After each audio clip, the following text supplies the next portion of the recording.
We know many local governments have done the opposite.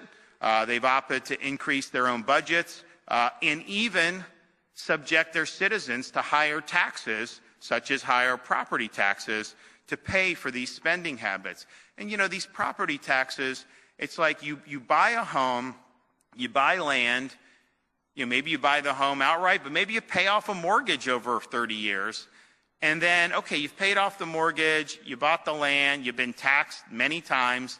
It's like, is it your property or not? Just for being on your property, you got to write a check to the government every year. So you're basically paying rent to the government to live on your own property. And our homestead exemption is not strong enough to help these folks because the property gets assessed so high. And that's the thing. If you buy a home for $300,000 and you know there's certain tax, well then what?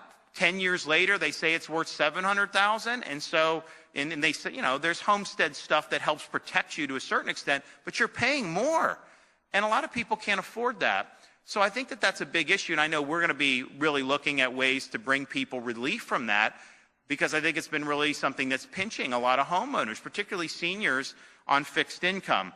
But the reality is people have seen, and this is not the state, we don't control this, you know, we've not allowed any of that stuff to happen. We've been cutting taxes, but people have seen their property tax liability go up over these last years because the property is being assessed higher and higher. And the reality is you don't really know how much your home is worth until someone offers you money and is willing to pull the trigger on a sale. That's how a market works. You can say it's worth this much, but if no one's willing to come and offer you that much, then why should you pay taxes on that amount? And so there's a lot of things that need to be done with that.